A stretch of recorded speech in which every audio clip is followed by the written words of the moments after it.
Hello everyone. आज हम हमारे कोर्स का बहुत ही इंटरेस्टिंग और बहुत ही इम्पोर्टेंट चैप्टर स्टार्ट करेंगे और वो है डिसोल्यूशन ऑफ पार्टनरशिप फॉर्म। ये जो चैप्टर है ये इम्पोर्टेंट इसलिए है क्योंकि एग्ज़ाम में इस चैप्टर में से क्वेश्चन आने के बहुत ज़्यादा चांसेस रहते हैं। इंटरेस्टिंग इसलिए क्योंकि ये चैप्टर आपको बिल्कुल भी बोर नहीं होने देगा। कैलकुलेशन है, अच्छी कैलकुलेशन है, बोरिंग कैलकुलेशन नहीं है। तो चैप्टर इंटरेस्टिंग भी है, चैप्टर इम्पोर्टेंट भी है। और अगर आप एक बार अच्छी तरीके से ध्यान से इस चैप्टर को समझ लेते हो तो आपको बार बार इसको रिवाइज करने की ज़रूरत नहीं पड़ेगी। ठीक है, तो स्टार्ट करते हैं। Dissolution of partnership form. हमें जो ये चैप्टर दे रखा है, इस चैप्टर में टोटल 4 टॉपिक हमें पढ़ने। फर्स्ट टॉपिक आएगा जो आज स्टार्ट करेंगे और वो है dissolution of partnership form without insolvency. दूसरा टॉपिक हम पढ़ेंगे इंसॉल्वेंसी ऑफ पार्टनर। तीसरा पढ़ेंगे इंसॉल्वेंसी ऑफ ऑल पार्टनर। और फोर्थ टॉपिक पढ़ेंगे पीसमेल डिस्ट्रीब्यूशन ऑफ कैश। 4 टॉपिक, उसके बाद ये चैप्टर हो जाएगा दी एंड। फर्स्ट टॉपिक जो आज हम स्टार्ट करेंगे वो है dissolution of partnership form without insolvency. एक पार्टनरशिप फॉर्म का डिसोल्यूशन होता है, क्यों होता है, क्या रीज़न हो सकता है? एक partnership form by court order dissolve हो सकती है। एक पार्टनरशिप फॉर्म सारे पार्टनर म्यूचुअली मिलकर डिसॉल्व कर सकते हैं। अगर पार्टनरशिप एट विल है तो कोई भी पार्टनर पार्टनरशिप फॉर्म को डिसॉल्व कर सकता है, या और भी कोई रीज़न हो सकता है। हमें यहाँ पर मतलब है पार्टनरशिप फॉर्म अगर डिसॉल्व होती है तो उसकी अकाउंटिंग क्या क्या करना है, उसकी अकाउंटिंग में क्या क्या करना है, कौन कौन सी जर्नल एंट्री करनी है, कौन कौन से हमें अकाउंट बनाना है, वो हमें इस चैप्टर में सीखना है। ठीक है, ये जो पॉइंट हम स्टार्ट कर रहे हैं dissolution of partnership form without insolvency, हमें इस पॉइंट में ये सीखना है कि अकाउंटिंग कैसे करती है। ठीक है, अब अकाउंटिंग क्या क्या होती है, तो अकाउंटिंग को समझने के लिए हम एक पार्टनरशिप फॉर्म की बैलेंस शीट का फॉर्मेट लेते हैं। उस फॉर्मेट से मैं आपको बताऊंगा कि कैसे अकाउंटिंग करनी है और क्या क्या अकाउंटिंग करते हैं। ठीक है, पार्टनरशिप फॉर्म की बैलेंस शीट हो सकता है आपने पढ़ी होगी। बैलेंस शीट बनती है हॉरिजॉन्टल फॉर्मेट में पार्टनरशिप फॉर्म की। एक बैलेंस शीट का फॉर्मेट लेते हैं और उससे हम कैसे अकाउंटिंग करेंगे डिसोल्यूशन के समय वो सारा सब कुछ समझते हैं। ठीक है, बैलेंस शीट में एक तो हो गई लाइबिलिटी साइड और एक हो गई एसेट साइड। मैं अभी एक जनरल फॉर्मेट ले रहा हूँ, हम बाद में और भी पॉइंट को डिस्कस करेंगे, बट पहले एक बार जनरल फॉर्मेट लेके समझने की कोशिश करते हैं कि किस तरह से अकाउंटिंग होती है। फिर और पॉइंट हम समझते जाएंगे, इसके अंदर और एडजस्ट करते जाएंगे और लास्ट में जाके हम पूरा सब कुछ पॉइंट समझ लेंगे कि हमें किस तरह से अकाउंटिंग करनी होती है। ठीक है, बैलेंस शीट का अगर मैं जनरल फॉर्मेट बनाऊं तो लाइबिलिटी साइड से स्टार्ट करें तो सबसे पहले हम यहां लिखेंगे partner capital account. Partner capital account, partner current account भी हो सकता है। अगर फिक्स कैपिटल मेथड है तो पार्टनर के 2 अकाउंट होते हैं, एक तो पार्टनर का कैपिटल अकाउंट और एक पार्टनर का करंट अकाउंट। ठीक, और क्या हो सकता है, रिजर्व एंड सरप्लस, जिसमें जनरल रिजर्व हो सकता है, पी एंड एल अकाउंट हो सकता है। ठीक, और क्या हो सकता है, लोन। लोन में पार्टनर का लोन हो सकता है या फिर अदर लोन हो सकते हैं, अदर। और क्या हो सकती है, करंट लाइबिलिटीज। करंट लाइबिलिटीज में क्रेडिटर्स हो सकते हैं, बिल्स पेबल हो सकते हैं, आउटस्टैंडिंग एक्सपेंसेस हो सकता है, बैंक ओवरड्राफ्ट हो सकता है। ये सब कुछ करंट लाइबिलिटी में हो सकते हैं। जनरली बैलेंस शीट की लाइबिलिटी साइड में इस तरह से दिया हुआ होता है, पार्टनर का कैपिटल अकाउंट और current account, reserve and surplus, general reserve हो सकता है, पी एंड एल अकाउंट हो सकता है, पार्टनर का लोन और अदर लोन हो सकते हैं, और करंट लाइबिलिटी में creditors, bills payable, bank overdraft, outstanding expenses या इसी तरह का कुछ और हो सकता है। ठीक, प्रोविजन फॉर टैक्सेशन है ना, इस तरह का कुछ और हो सकता है। अगर हम देखें एसेट साइड को, तो एसेट साइड में जनरली क्या होता है, फिक्स्ड एसेट्स। फिक्स्ड एसेट्स में टेंजेबल और इनटेंजेबल। टेंजेबल में क्या क्या हो सकता है, building, plant and machinery, furniture, vehicles, right. Intangible में क्या क्या हो सकता है, इनटेंजेबल में गुडविल, ट्रेडमार्क, पेटेंट, कॉपीराइट, ये सब कुछ हो सकता है, ठीक। तो फिक्स्ड एसेट्स बैलेंस शीट की एसेट साइड की तरफ। और क्या होता है, इन्वेस्टमेंट, हमारे पास इन्वेस्टमेंट हो सकता है। और क्या हो सकता है, current assets. Current assets, current assets में cash, bank, stock, debtors, accrued income, ये सब कुछ करंट एसेट्स में हो सकता है, जो भी है ना। और तो ये बैलेंस शीट का हमने एक नॉर्मल फॉर्मेट लिया है। इसमें और पॉइंट अभी हम जोड़ेंगे, मगर एक बार नॉर्मल पॉइंट से समझने की कोशिश करते हैं कि किस तरीके से कैसे होता है। पार्टनरशिप फर्म को डिसॉल्व करने का मतलब होता है पार्टनरशिप फर्म को बंद कर देना। अब जब आप बिजनेस बंद कर रहे हो तो आपके पास जितनी भी एसेट है आप उसको क्या करोगे, डिस्पोज। जितनी भी लाइबिलिटीज़ है उनको करोगे पेमेंट, और जो लास्ट में जाकर पार्टनर बच जाएंगे उनके अकाउंट का करोगे सेटलमेंट। और अल्टीमेटली सब कुछ एसेट और लाइबिलिटीज़ और कैपिटल सब हो जाएंगे जीरो। मतलब आपको एसेट को बेचना है, लाइबिलिटी को पेमेंट करना है, पार्टनर के कैपिटल अकाउंट का सेटलमेंट करना है, और सब कुछ हो जाएगा जीरो। इसका मतलब है हम जो अकाउंटिंग करेंगे उसका लास्ट रिजल्ट क्या निकलेगा, सारे अकाउंट हो जाएंगे जीरो। कोई भी अकाउंट में बैलेंस नहीं रहना चाहिए। अगर कोई भी अकाउंट में बैलेंस बच गया मतलब आपने कहीं ना कहीं मिस्टेक कर दी। तो कोई भी अकाउंट ओपन नहीं रहना चाहिए। जो भी अकाउंट है वो सब एंड हो जाने चाहिए, और जो भी नए अकाउंट आप क्रिएट करते हो, स्टार्ट करते हो, वो भी सब बंद हो जाने चाहिए। अब कैसे अकाउंटिंग होती है आप लोग ध्यान से समझना। बैलेंस शीट के फॉर्मेट से समझेंगे तो ज़्यादा अच्छी तरीके से समझ में आएगा, ठीक। हमें 3 अकाउंट बनाने होते हैं। कितने, 3 अकाउंट। मैं सीधे अकाउंट से समझा रहा हूँ, जर्नल एंट्री से नहीं। जर्नल एंट्री तो वैसे भी समझ सकते हैं हम आराम से, तो अकाउंट के तरीके से समझेंगे तो ज़्यादा अच्छी तरीके से समझ में आएगा। हमें 3 अकाउंट बनाने होते हैं। एक अकाउंट का नाम है जिसको कहते हैं रियलाइजेशन अकाउंट। क्या कहते हैं, रियलाइजेशन अकाउंट। एक तो ये अकाउंट बनाना होता है। एक हमें बनाना होता है पार्टनर का capital account, partners capital account. और एक हमें बनाना होता है कैश अकाउंट। ये 3 अकाउंट आपको बनाना है। कैश एंड बैंक, कैश अलग है, बैंक अलग है, तो दोनों को मिलाकर अकाउंट एक ही बनाना है, कैश एंड बैंक अकाउंट, ठीक।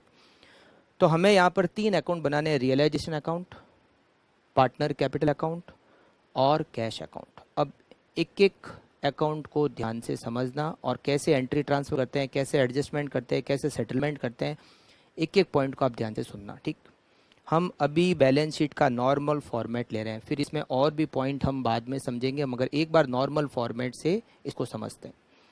आपको क्या करना है, जो भी आपकी बैलेंस शीट में एसेट्स है, जो भी बैलेंस शीट में एसेट है उसको ट्रांसफ़र करना है, और उसको ट्रांसफ़र करना है रियलाइजेशन अकाउंट पे। कहाँ ट्रांसफ़र करना है, रियलाइजेशन अकाउंट में। मतलब हम सारे एसेट्स के अकाउंट को क्लोज कर रहे हैं। मैंने अभी आपको क्या कहा, हमें सारी बुक्स को क्लोज करना है।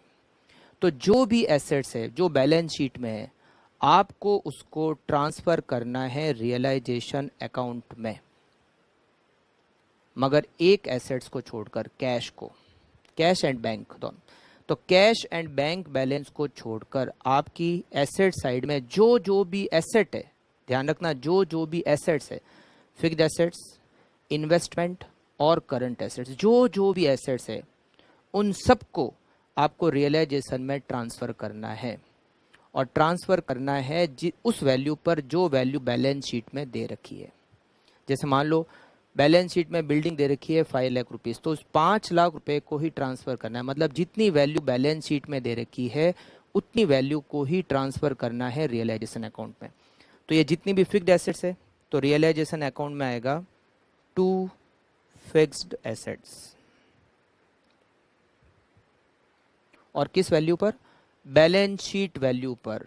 बैलेंस शीट वैल्यू पर, बैलेंस शीट में उसकी जो भी वैल्यू है उसको आगे जाके कितने में डिस्पोज किया, क्या मिला, क्या किया, उससे हमें कोई मतलब नहीं। अभी हमें मतलब किससे है? अभी हमें मतलब है कि हमें सारी एसेट्स को रियलाइजेशन अकाउंट में ट्रांसफर करना है। जो जो भी एसेट्स बैलेंस शीट में दे रखी है कैश और बैंक को छोड़कर, ठीक। तो फिक्स्ड एसेट्स जो भी दे रखी है वो ट्रांसफर कर दो। अलग अलग नाम से होगी, जैसे बिल्डिंग है तो बिल्डिंग ट्रांसफर करो, प्लांट एंड मशीनरी को ट्रांसफर करो, फर्नीचर को ट्रांसफर करो, गुडविल को ट्रांसफर करो, ट्रेडमार्क है, पेटेंट है, कॉपीराइट है, जो जो फिक्स्ड एसेट जितने जितने पर बैलेंस शीट में दे रखी है आप उसको ट्रांसफर कर दो और ये अकाउंट ट्रांसफर होके हो जाएंगे क्लोज। फिर इन्वेस्टमेंट को भी ट्रांसफर कर दो, जितने पर भी बैलेंस शीट में दे रखा है उतने पर ट्रांसफर करना है, ध्यान रखना। इन्वेस्टमेंट भी आ जाएंगे। फिर करंट अकाउंट को भी ट्रांसफर करो कैश और बैंक को छोड़कर। तो जो भी करंट एसेट्स है, जो भी करंट एसेट्स है उसको भी आप रियलाइजेशन अकाउंट में ट्रांसफर करोगे, ठीक है, कैश और बैंक को छोड़कर। कैश और बैंक का जो बैलेंस है वो कैश अकाउंट में, मतलब कैश और बैंक अकाउंट का कंबाइंड अकाउंट बनता है, इसमें आ जाएगा to balance brought down. Cash और बैंक का बैलेंस यहाँ आ जाएगा। जैसे ही आप ट्रांसफर करोगे आपकी एसेट साइड हो जाएगी जीरो। ये भी हो गया, ये भी हो गया। और कैश और बैंक के बैलेंस को कैश अकाउंट में लिखना है to balance brought down. Correct, पूरी ट्रांसफर करके खत्म कर दी। अब आ जाओ आप लाइबिलिटी साइड पे। लाइबिलिटी साइड में आपको क्या करना है, जो भी लाइबिलिटी है, लाइबिलिटी कौन कौन सी होती है? एक तो करंट लाइबिलिटी, ये करंट लाइबिलिटी है। और अदर लोन, ये लाइबिलिटी है। पार्टनर लोन को हम रियलाइजेशन अकाउंट में ट्रांसफर नहीं करते हैं। आपको लाइबिलिटी को ट्रांसफर करना है पार्टनर लोन को छोड़कर। इसमें क्या होगा, अदर लोन जो भी है वो आ जाएंगे यहाँ पर बाई लोन, चाहे उसका नाम कुछ भी लिखा हो, बैंक का लोन लिखा हुआ हो, अनसिक्योर्ड लोन हो, सिक्योर्ड लोन, जो भी नाम लिखा हुआ है आपको यहाँ ट्रांसफर करना है बैलेंस शीट की वैल्यू पर। और जो भी करंट लाइबिलिटी है, करंट लाइबिलिटी, उसको भी यहाँ ट्रांसफर करना है। और कितने में ट्रांसफर करना है? जितने पर वो बैलेंस शीट में दे रखी है। ध्यान रखना, ये बात मैं बार बार कह रहा हूँ, ट्रांसफर करते समय बैलेंस शीट में जितनी वैल्यू दे रखी है उतने से ट्रांसफर होगा। तो आप अदर लोन को भी ट्रांसफर कर दोगे, करंट लाइबिलिटी को भी ट्रांसफर कर दोगे, ठीक। अब बात आती है partner capital account. Partner capital account जो भी है उनको आप ट्रांसफर करोगे पार्टनर कैपिटल अकाउंट में, मतलब वहां लिखोगे बाई बैलेंस ब्रॉट डाउन। यहाँ आएगा बाई बैलेंस ब्रॉट डाउन। मान लो 3 पार्टनर है एक्स वाई जेड, तो हम यहाँ पर एक्स वाई और जेड, एक्स वाई और जेड, तो बाई बैलेंस ब्रॉट डाउन हम यहाँ ट्रांसफर कर देंगे। अच्छा, पार्टनर के जो करंट अकाउंट है हमें उसको भी पार्टनर के कैपिटल अकाउंट में ट्रांसफर, देखो ये वाला ट्रांसफर हो गया। अब हम करंट अकाउंट को भी यहाँ ट्रांसफर कर देंगे, तो यहाँ लिखेंगे बाई पार्टनर करंट अकाउंट। अगर करंट अकाउंट है तो, करंट अकाउंट है तो यहाँ ट्रांसफर हो जाएंगे। जो जो भी बैलेंस है, जिस जिस पार्टनर के करंट अकाउंट में बैलेंस है वो यहाँ ट्रांसफर हो जाएगा। बट ये भी हो सकता है कि पार्टनर के करंट अकाउंट में डेबिट बैलेंस हो।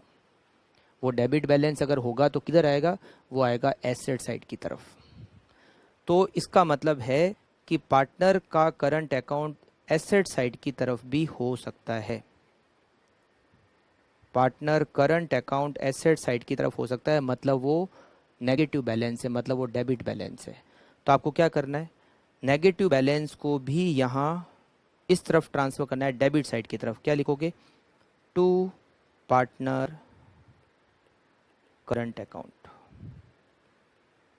जिसके भी अकाउंट में डेबिट बैलेंस हो। हाँ, मान लो आपका अकाउंट फ्लक्चुएटिंग मेथड पे है तो कैपिटल अकाउंट का भी डेबिट बैलेंस हो सकता है।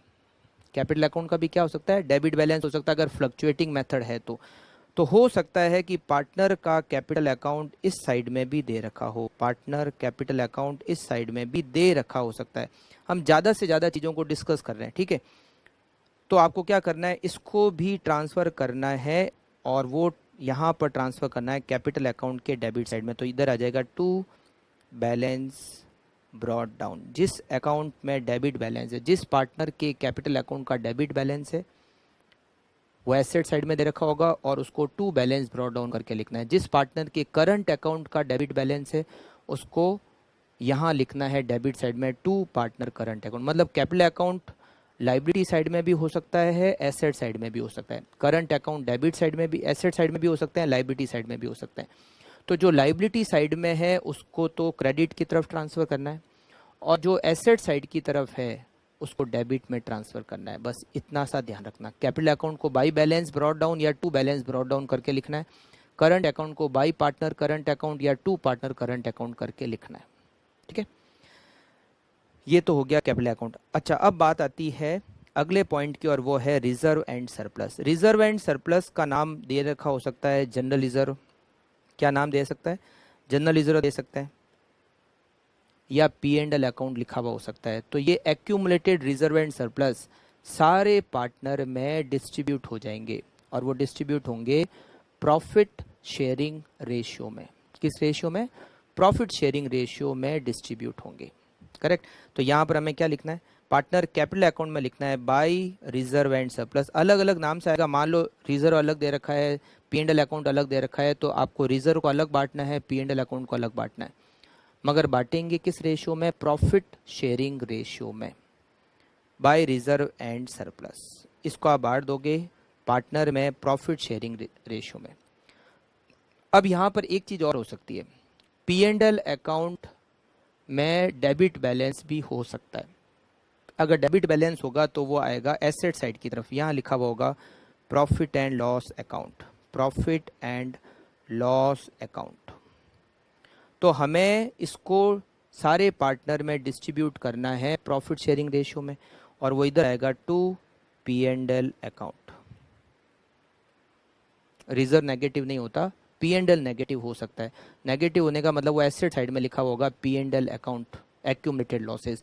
तो वो आपको सारे पार्टनर में एलोकेट करना है प्रॉफिट शेयरिंग रेशियो में, और डेबिट साइड की तरफ एंट्री आएगी टू P&L अकाउंट। अब बचा पार्टनर का लोन। पार्टनर के लोन को हम सीधे सीधे पेड करेंगे। कहाँ से पे करेंगे? कैश अकाउंट से। उसको रियलाइजेशन अकाउंट में ट्रांसफ़र नहीं करना है। आपको इसको कहाँ पे करना है? सीधे पे करना है कैश अकाउंट से। यहाँ लिखेंगे बाई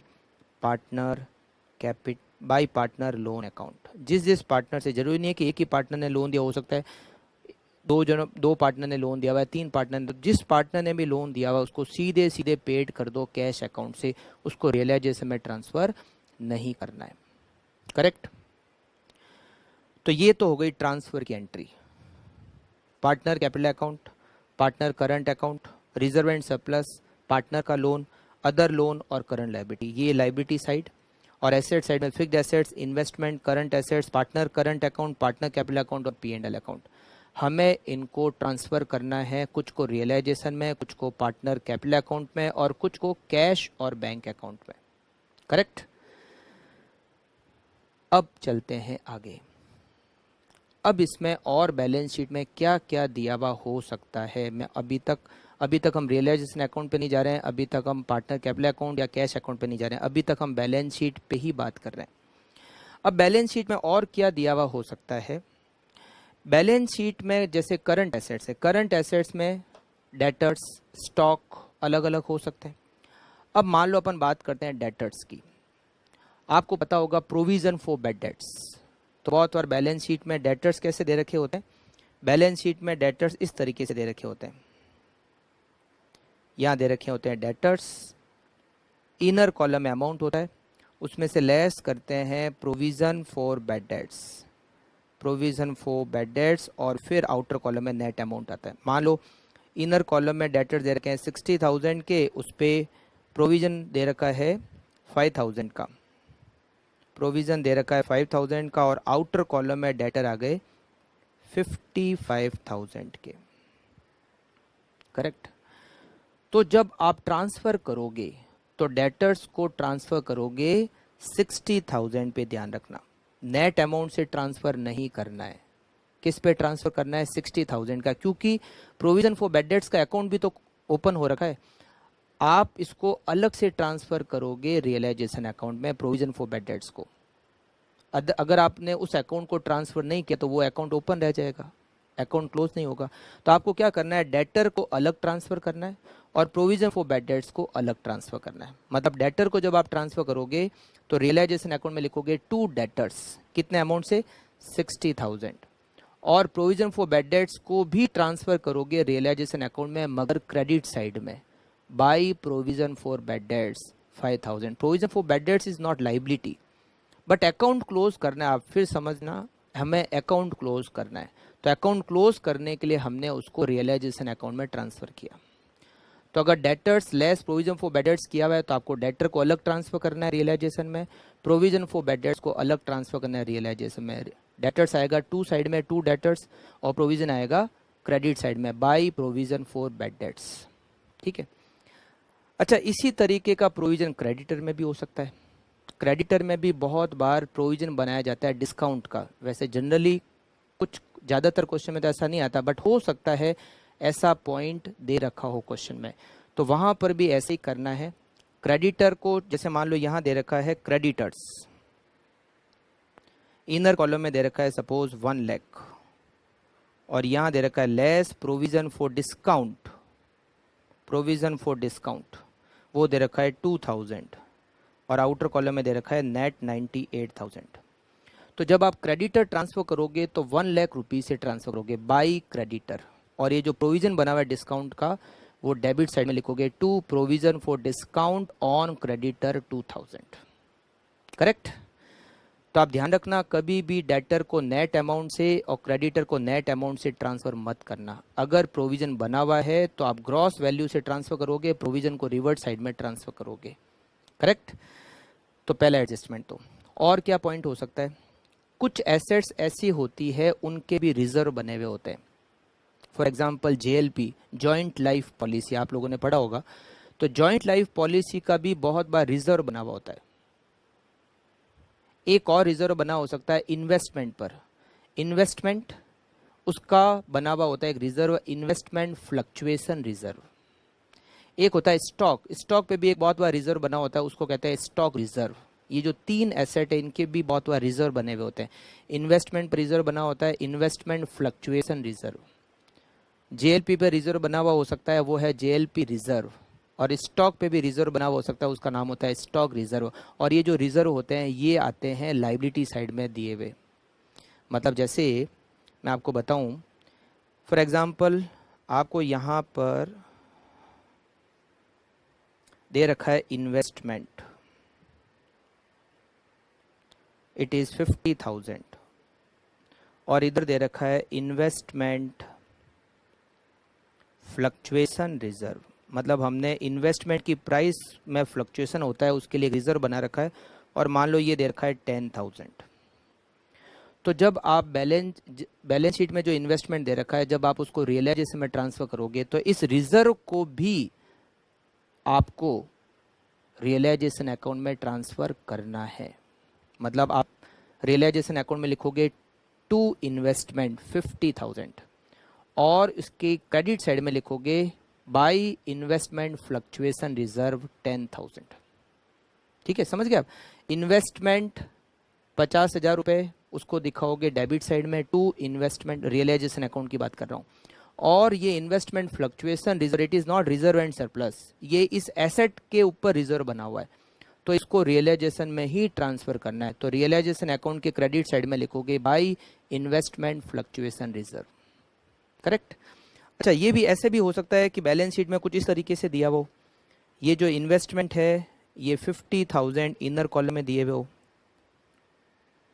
इनर कॉलम में दे रखा हो, और ये जो इन्वेस्टमेंट फ्लक्चुएशन रिजर्व है इसको लाइबिलिटी साइड में नहीं देकर यहाँ से ही लेस किया हुआ हो बाई इन्वेस्टमेंट फ्लक्चुएशन रिजर्व 10,000, ऐसे भी दे सकते हैं।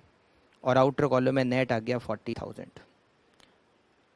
तो क्या करोगे, रियलाइजेशन अकाउंट में टू इन्वेस्टमेंट 50,000 लिखोगे और investment fluctuation reserve realisation account में लिखोगे, मगर बाई साइड में, by investment fluctuation reserve 10,000।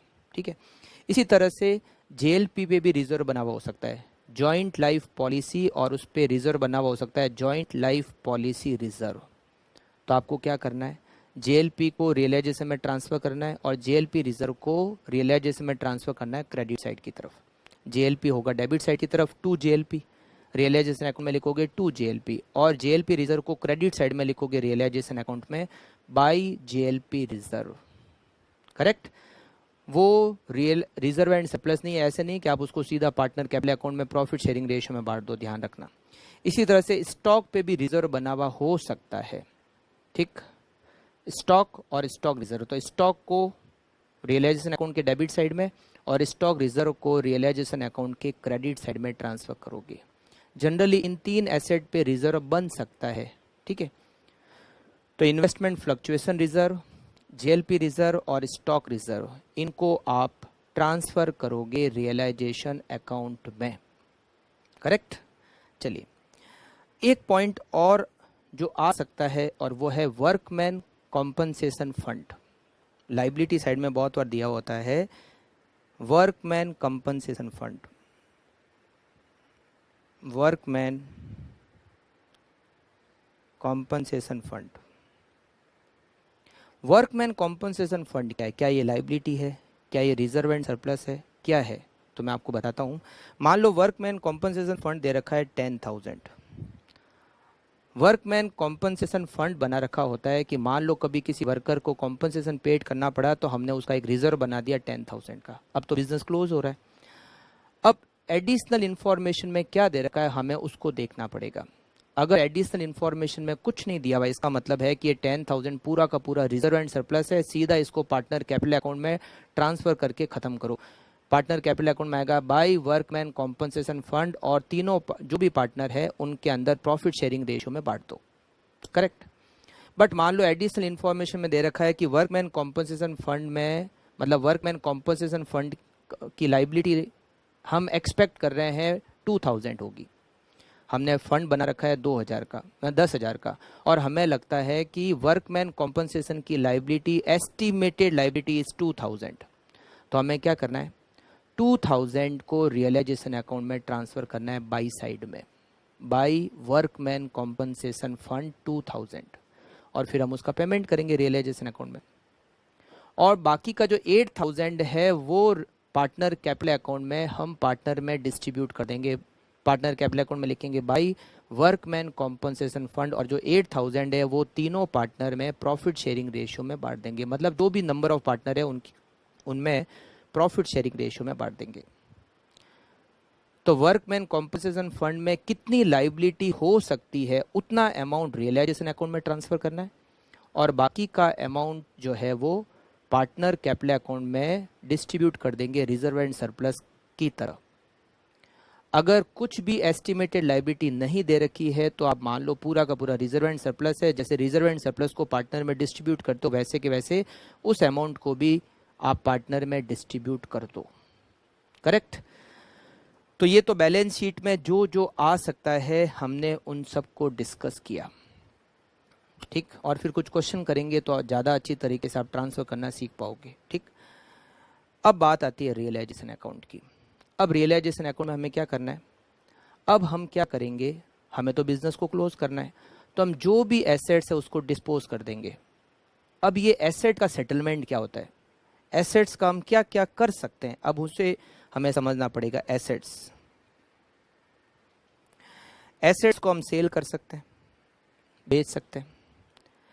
Assets कोई पार्टनर रख सकता है, ऐसा भी हो सकता है कि कोई पार्टनर कहता है कि मैं इस एसेट्स को टेक ओवर कर लेता हूँ, या फिर एसेट्स को हम किसी लाइबिलिटी के लिए दे भी सकते हैं। जैसे मान लो हमसे कोई क्रेडिटर पैसे मांग रहा हो और हमने उसको फर्नीचर दे दिया, ऐसा भी हो सकता है। मतलब एसेट्स को या तो हम बेचेंगे, या फिर कोई पार्टनर टेक ओवर करेगा, या फिर हम किसी लाइबिलिटी के सेटलमेंट में उसको दे देंगे। 3 एडजस्टमेंट हो सकते हैं। अब तीनों में क्या क्या करना है समझना।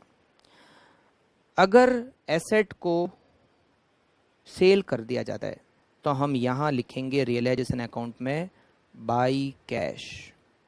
जितना भी अमाउंट मिला, बुक्स में कितना था कोई मतलब नहीं, भूल जाओ। अब बुक्स में कितने का था, फर्नीचर बुक्स में था 20,000 का, हमने उसको बेच दिया 50,000 में, तो हमें यहाँ बाई कैश में फर्नीचर के 50,000 लिखने हैं। बुक्स में कितने का था भूल जाओ आप। बैलेंस शीट में कितने की वैल्यू थी उसका अब कोई लेना देना नहीं है, एक बार लेना देना होता है जब हम ट्रांसफ़र करते हैं तब। अब आपने कितने में बेचा, कितना अमाउंट नेट रियलाइज हुआ, वो यहाँ लिखोगे बाई कैश। ऐसा भी हो सकता है कि आपने फर्नीचर बेचा 50,000 में और उसको बेचने पर हो सकता है आपको 5,000 रुपये एक्सपेंडिचर करना पड़ा, तो आप नेट अमाउंट लिखोगे 45,000। जैसे मान लो किसी ब्रोकर के थ्रू आपने बेचा और ब्रोकर ने ब्रोकरेज चार्ज कर ली 5,000 रुपये, तो आप यहाँ पर नेट अमाउंट लिखोगे 45,000।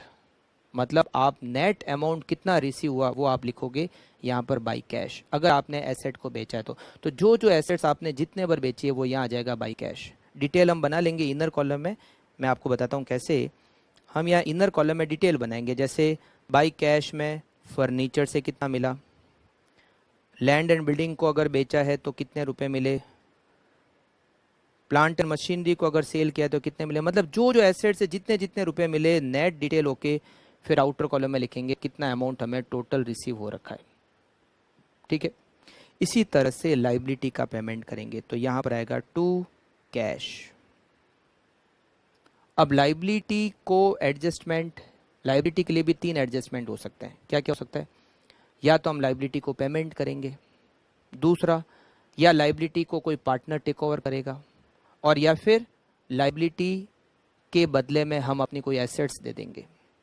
ठीक है, तो अगर हम लाइबिलिटी को पेमेंट करते हैं तो यहाँ टू कैश आ जाएगा, creditors, bills payable, outstanding expense, जो भी लाइबिलिटी का आपने पेमेंट किया है वो आउटर कॉलम में और नेट अमाउंट बाहर आ जाएगा। अगर आपने एसेट को सेल किया है तो बाई कैश, जितना अमाउंट मिला, लाइबिलिटी को पेमेंट किया है तो टू कैश, जितना अमाउंट आपने पे किया। अगर पार्टनर एसेट को टेक ओवर कर लेता है या लाइबिलिटी को टेक ओवर कर लेता है तो क्या होगा, तो यहाँ पर हम लिखेंगे by partner capital account. Assets को अगर पार्टनर टेक ओवर करता है तो बाई पार्टनर कैपिटल अकाउंट, और लाइबिलिटी को अगर पार्टनर टेक ओवर करता है तो to partner capital account. Assets को टेक ओवर करेगा तो बाई पार्टनर कैपिटल अकाउंट, जो जो एसेट्स वो टेक ओवर कर रहा है। अब यहाँ पर ध्यान रखने वाली बात क्या, वो जितने पर टेक ओवर कर रहा है वो वैल्यू काम आएगी। जैसे बुक्स में फर्नीचर दे रखा है 30,000 का, मगर पार्टनर ने उसको टेक ओवर किया 25,000 में, तो हमें यहाँ पर मतलब 25,000 से जो जो पार्टनर जो जो एसेट्स ले रहा है वो हम यहाँ लिखेंगे बाई पार्टनर कैपिटल अकाउंट, और जितने पर ले रहा है मतलब एग्रीड वैल्यू। क्या वर्ड काम में ले लिया मैंने, एग्रीड वैल्यू। तो जो पार्टनर एसेट्स ले रहा है वो कितने पर ले रहा है हमें उस वैल्यू से मतलब है, और वो यहाँ पर आएगा बाई पार्टनर कैपिटल अकाउंट। इसी तरह से जो पार्टनर लाइबिलिटी ले रहा है वो कितने पर लाइबिलिटी ले रहा है वो यहाँ पर आएगा टू पार्टनर कैपिटल अकाउंट। जैसे मान लो क्रेडिटर्स थे 50,000 के, एक पार्टनर ने कहा मैं ये लाइबिलिटी का क्रेडिटर को मैं पेमेंट कर दूंगा, और फाइनल सेटलमेंट हुआ 48,000 देना। इसका मतलब हम यहाँ पर टू पार्टनर कैपिटल अकाउंट 48,000 लिखेंगे। जितना अमाउंट फाइनली देना सेटल हुआ है उतने से लाइबिलिटी का यहाँ ट्रांसफर होगा, ध्यान रखना। बैलेंस शीट में हाँ अगर कुछ नहीं दे रखा हो तो अब हम ये मानेंगे कि जितनी बैलेंस शीट में लाइबिलिटी दे रखी है उतने पर ही लिया होगा।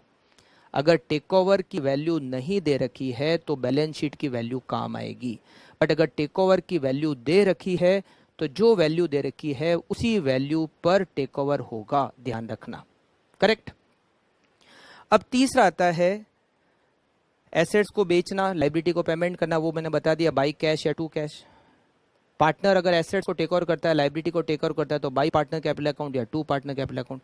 अब तीसरा आता है लाइबिलिटी को हमने बदले में दे दी एसेट। जैसे मान लो कोई क्रेडिटर पैसे मांग रहे थे, हमने उनको फर्नीचर दे दिया या प्लांट एंड मशीनरी दे दी, तो उसकी कोई एंट्री नहीं होती है, उसकी कोई एंट्री नहीं होती है। एसेट को लाइबिलिटी के अगेंस्ट में हमने दे दिया, इसका मतलब उसकी कोई एंट्री नहीं, क्योंकि हम ऑलरेडी एसेट और लाइबिलिटी का अकाउंट तो ट्रांसफर कर चुके हैं रियलाइजेशन अकाउंट में। अब एसेट्स का अकाउंट भी रिप्रेजेंट किससे हो रहा है? रियलाइजेशन अकाउंट से। लायबिलिटी का भी अकाउंट रिप्रेजेंट किससे हो रहा है? रियलाइजेशन अकाउंट से। तो हमने एसेट्स के अकाउंट को भी रियलाइजेशन का अकाउंट का नाम दे दिया, लायबिलिटी के अकाउंट को भी रियलाइजेशन के अकाउंट का नाम दे दिया। तो अब अगर किसी लायबिलिटी के अगेंस्ट में हम एसेट्स दे रहे हैं तो एसेट्स का अकाउंट का नाम भी रियलाइजेशन, लायबिलिटी का अकाउंट का नाम भी रियलाइजेशन, तो एंट्री क्या करोगे? Realisation to realisation. नहीं हो सकता। तो अगर किसी लायबिलिटी को हमने एसेट्स दे दी है तब उसकी कोई एंट्री नहीं होती, नो एंट्री। 50,000 के क्रेडिटर को हमने प्लांट एंड मशीनरी दे दी, भूल जाओ, कोई एंट्री नहीं करनी है। एसेट्स और लायबिलिटी की एंट्री कब होगी? या तो हम उसको सेल करेंगे या फिर पार्टनर टेक ओवर करेगा। एसेट्स की एंट्री तभी होती है जब हम या तो उसको सेल करते हैं या फिर पार्टनर टेक ओवर करता है। सेल करते हैं तो by cash, partner take over करता है तो बाई पार्टनर कैपिटल अकाउंट। और अगर लायबिलिटी की एंट्री तभी होती है जब हम या तो उसको पेमेंट करते हैं या फिर उसको पार्टनर टेक ओवर करता है, तो टू कैश या to partner capital account. Correct. अच्छा, अब ध्यान रखने वाली बात क्या, अभी मैंने आपको बताया था कि जैसे किसी एसेट्स पे रिजर्व बना हुआ है, जैसे प्रोविजन फॉर बैड डेट्स, जैसे इन्वेस्टमेंट फ्लक्चुएशन रिजर्व, उनको भी तो हम रियलाइजेशन अकाउंट के क्रेडिट साइड में ट्रांसफर करेंगे, बट वो लायबिलिटी नहीं है। ध्यान रखना, ऐसा नहीं है कि आप उसका भी पेमेंट कर दो कि प्रोविजन फॉर बैड डेट्स को पे किया या आपने इन्वेस्टमेंट फ्लक्चुएशन रिजर्व का पेमेंट कर दिया, वो लायबिलिटी नहीं है, तो उसको पेमेंट मत कर देना, गलती से भी पेमेंट मत कर देना आप उसको, ठीक है। तो रियलाइजेशन अकाउंट बहुत इजी, सारी एसेट्स ये ट्रांसफर हो गई और ये किस पे ट्रांसफर होगी? बैलेंस शीट वैल्यू पे। सारी लायबिलिटी ट्रांसफर हो गई, किस पे ट्रांसफर होगी? बैलेंस शीट वैल्यू पे। लायबिलिटी इस समय ध्यान रखना, पार्टनर का लोन ट्रांसफर नहीं करना है, रिजर्व एंड फंड को ट्रांसफर नहीं करना है, कैपिटल अकाउंट को ट्रांसफर नहीं करना है। करेक्ट। फिर एसेट्स को सेल करेंगे तो जितना अमाउंट रिसीव होगा वो by cash, partner take over करता है तो जितने पर उसने टेक ओवर किया है by partner capital account. Liability को पेमेंट करेंगे तो टू कैश, और अगर पार्टनर टेक ओवर करता है तो जितने पर वो टेक ओवर कर रहा है वो आ जाएगा to partner capital account. Correct. अब इसमें और पॉइंट क्या आ सकते हैं? रियलाइजेशन का एक्सपेंडिचर। रियलाइजेशन का जो भी एक्सपेंडिचर होता है, रियलाइजेशन का जो भी एक्सपेंडिचर होता है वो दो तरीके से पे हो सकता है, या तो हम इसको कैश में पे करें या फिर कोई पार्टनर रियलाइजेशन का एक्सपेंडिचर पे कर दे। अगर क्वेश्चन में कुछ नहीं लिखा हुआ है, केवल इतना सा लिखा हुआ है रियलाइजेशन एक्सपेंडिचर ₹10,000, इसका मतलब है हमने पे किया है, फर्म ने पे किया है ना। तो यहाँ लिखेंगे टू कैश और ब्रैकेट में लिखेंगे रियलाइजेशन एक्सपेंसेस। बट अगर क्वेश्चन में लिखा हुआ है कि realisation expenses ₹10,000 paid by partner X, suppose ऐसा लिखा हुआ है, तो हम यहाँ पर टू कैश नहीं लिखेंगे क्योंकि हमने तो नहीं पे किया। किसने पे किया? पार्टनर एक्स ने पे किया। तो वहाँ यहाँ कैश की जगह लिखेंगे to partner X capital account. समझ रहे?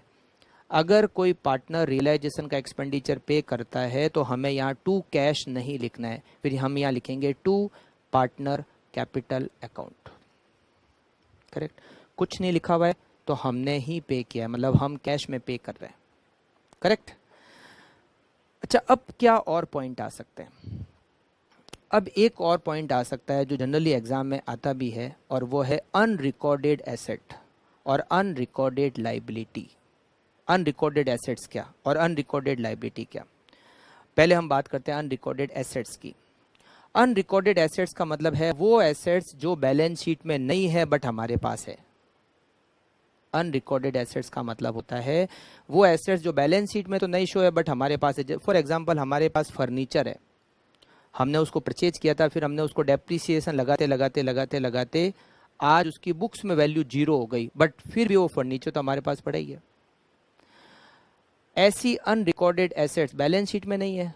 बैलेंस शीट में जब नहीं है तो ट्रांसफर कैसे करोगे? ट्रांसफर तो नहीं करोगे, बट उस एसेट्स को आप बेच सकते हो, उस एसेट्स को पार्टनर टेक ओवर कर सकता है, या उसको हम लायबिलिटी के अगेंस्ट में दे सकते हैं। अनरिकॉर्डेड एसेट्स को अगर सेल किया जाता है तो बाई कैश में आएगा, यहाँ पे बाई कैश, और यहाँ आएगा अनरिकॉर्डेड एसेट्स।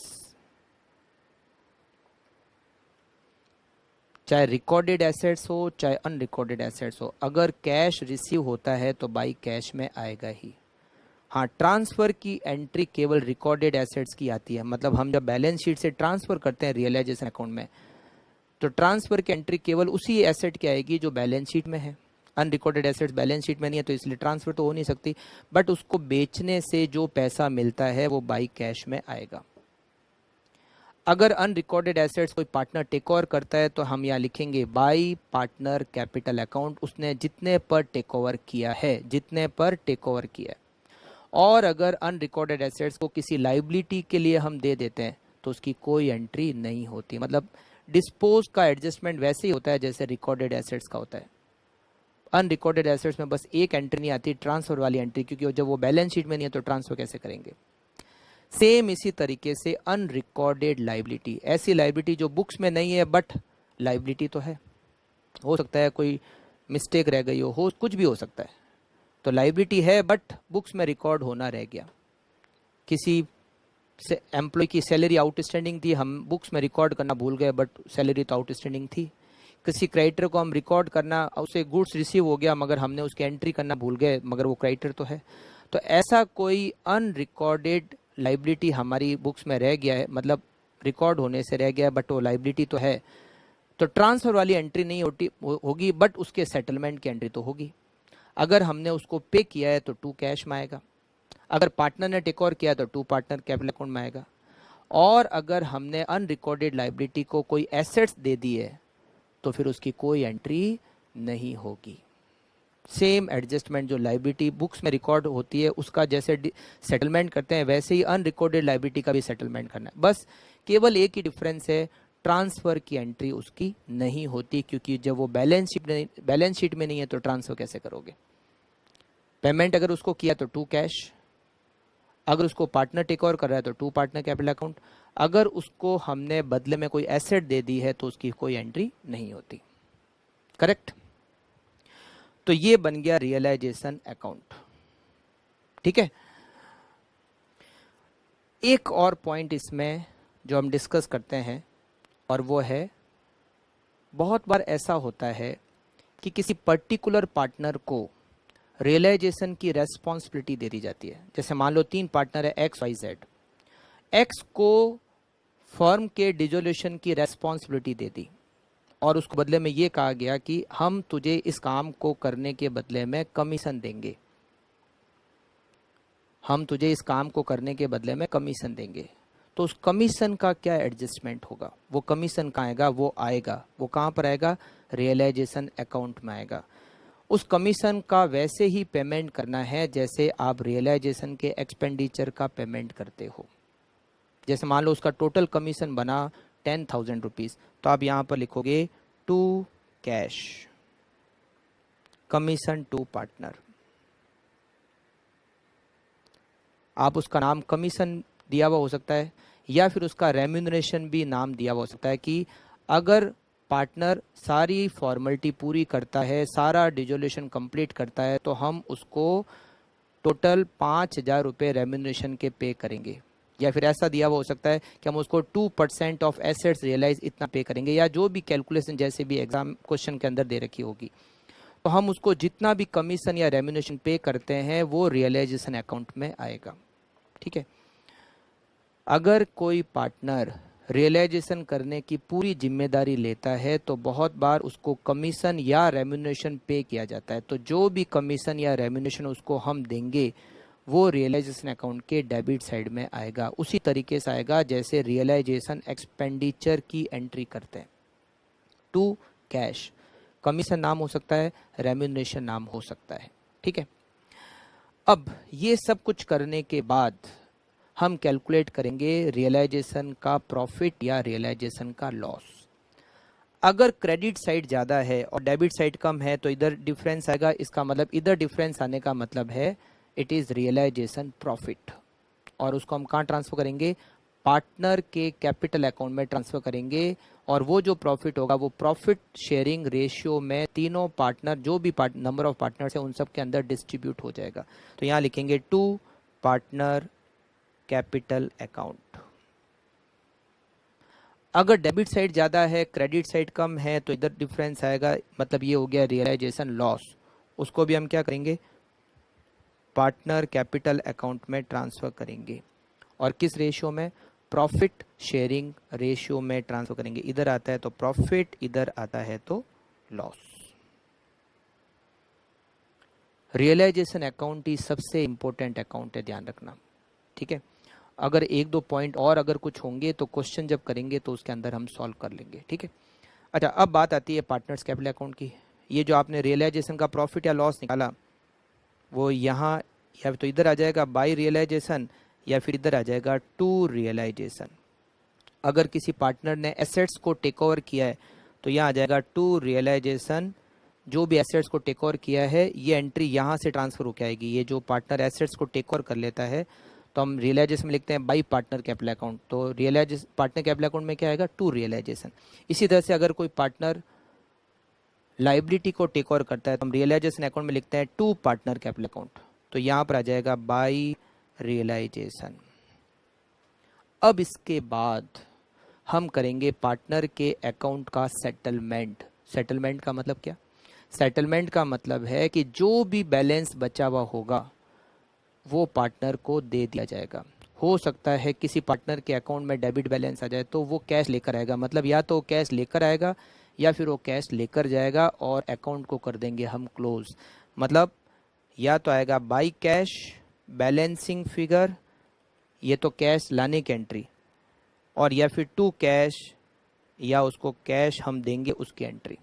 तो आपको बाई कैश और टू कैश करके अकाउंट को करना है क्लोज।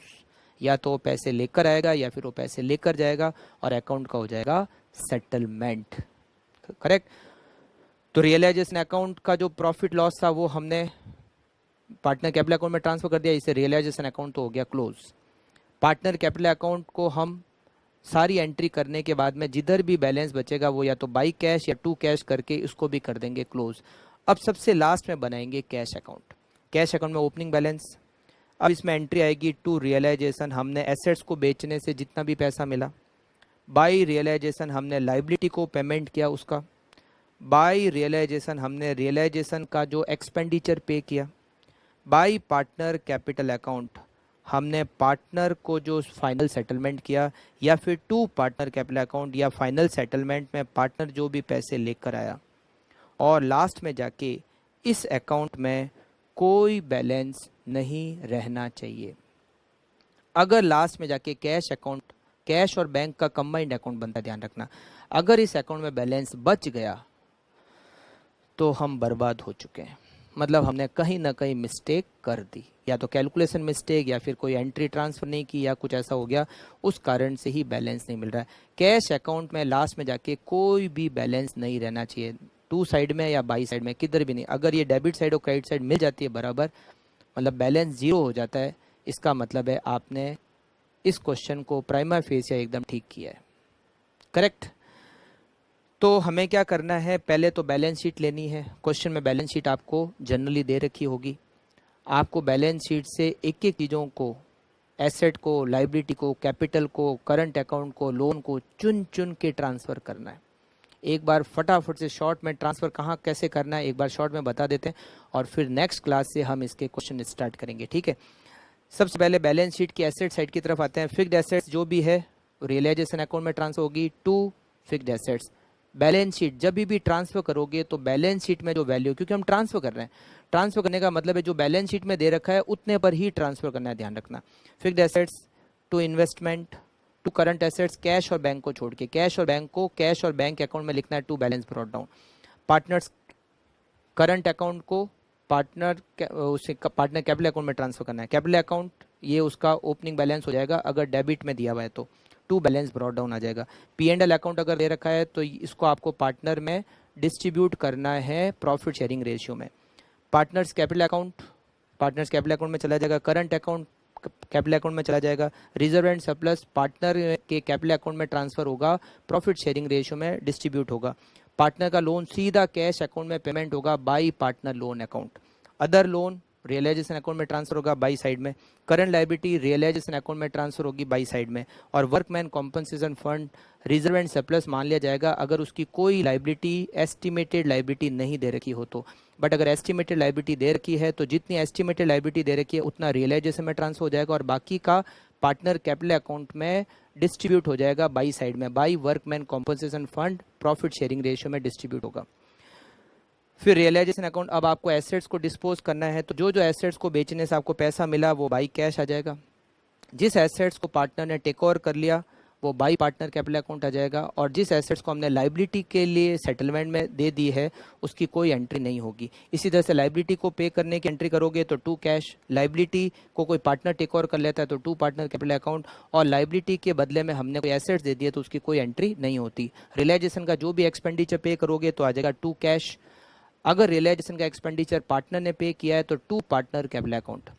अगर हमने किसी पार्टनर को इंचार्ज बनाया है रियलाइजेशन का तो उसको रेम्यूनरेशन या कमीशन अगर देते हैं तो यहाँ पर एंट्री आएगी टू कैश, कमीशन का नाम हो सकता है, रेम्यूनरेशन का नाम हो सकता है। फिर बचा रियलाइजेशन का प्रॉफिट या लॉस, जो भी प्रॉफिट या लॉस है वो पार्टनर में डिस्ट्रीब्यूट हो जाएगा प्रॉफिट शेयरिंग रेशियो में और रियलाइजेशन अकाउंट हो जाएगा close. Partners capital account, opening balance को लिखेंगे, करंट अकाउंट को ट्रांसफर करेंगे, कैपिटल अकाउंट का बैलेंस डेबिट भी हो सकता है अगर एसेट साइड में दे रखा है तो टू बैलेंस ब्रॉट डाउन, तो बाई बैलेंस ब्रॉट डाउन और to balance brought down. Current account credit में दे रखा हो, लायबिलिटी में दे रखा हो तो बाई पार्टनर करंट अकाउंट, और अगर एसेट साइड में दे रखा हो तो to partner current account. Reserve and surplus सारे पार्टनर में डिस्ट्रीब्यूट हो जाएगा प्रॉफिट शेयरिंग रेशियो में। बट अगर P&L का बैलेंस एसेट साइड में दे रखा है मतलब लॉस दे रखा है तो भी पार्टनर में डिस्ट्रीब्यूट हो जाएगा टू साइड में, to P&L account profit sharing ratio में। रियलाइजेशन में अगर कोई एसेट्स को टेक ओवर किया है तो by realisation, profit by realisation, liability को टेक ओवर किया तो टू रियलाइजेशन, लॉस है रियलाइजेशन का तो टू रियलाइजेशन। फिर जो भी बचा हुआ या तो पार्टनर लेकर आएगा या फिर उसको पार्टनर को हम देंगे, तो बाई कैश या टू कैश करके पार्टनर के कैपिटल अकाउंट को हम कर देंगे क्लोज। फिर कैश अकाउंट, जो अकाउंट ऊपर बने हैं उसी से कैश अकाउंट बनेगा। कैश अकाउंट में पीछे कोई बैलेंस नहीं बचना चाहिए, अगर कोई बैलेंस नहीं बचता इसका मतलब आपने एक तरीके से क्वेश्चन को सही किया है। अगर यहाँ कुछ बैलेंस बच जाता है तो मान के चलो कुछ ना कुछ मिस्टेक आपने की ही है, ठीक है। तो इस तरीके से हम पार्टनरशिप की बुक्स को करते हैं क्लोज। फिर हम जब क्वेश्चंस करेंगे, प्रैक्टिकल क्वेश्चन करेंगे तो उससे जो पॉइंट आएंगे उससे हमें ज़्यादा अच्छी तरीके से समझ में आएगा, ठीक है। तो मिलते हैं नेक्स्ट क्लास में क्वेश्चन के साथ में। Okay, thank you, bye bye.